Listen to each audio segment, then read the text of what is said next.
Now, the exact Iranian proposal has still not been made public, but signs strongly suggest that Foreign Minister Abbas Araghchi is carrying a framework for possible negotiations with the United States.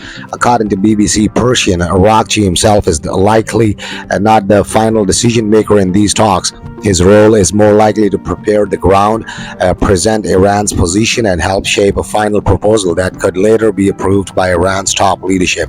Now, the idea is that Araghchi and his team may open the path for a higher level meeting later, possibly involving the head of Iran's negotiation team and even U.S. Vice President J.D. Vance returning to Pakistan to finalize any agreement. That means Islamabad may be the first stage, not the final stage of diplomacy. Now, while details remain unclear, Iran's likely proposal would center around several key demands. First, Tehran reportedly refused to discuss removing enriched uranium from Iran.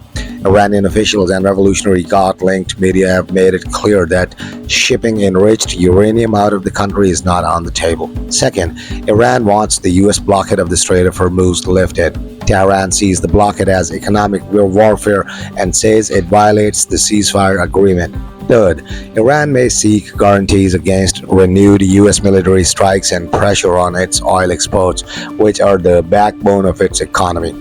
In short, Iran appears to want sanctions relief, blockade removal, and protection of its nuclear infrastructure, while the U.S. wants nuclear restrictions, maritime security, and strategic concessions. That gap remains enormous. At the same time, another diplomatic storm is growing, this time involving America and its NATO allies.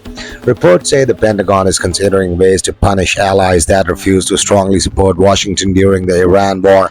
One of the most explosive ideas involves Britain and the Falkland Islands. Now, the U.S. has traditionally maintained official neutrality on Falklands sovereignty while effectively recognizing British control.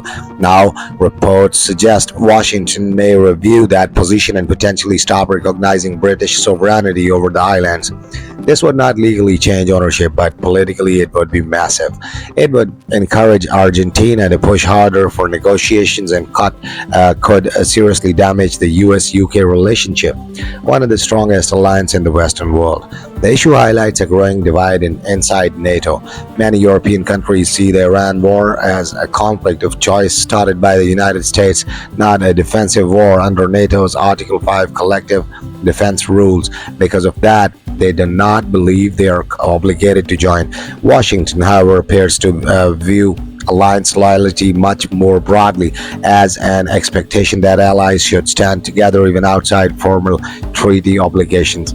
That disagreement is now creating tension, and not just with Iran, but inside the Western alliance itself. Now, that's all for now. Drop down your opinions in the comment box and subscribe to watch more updates.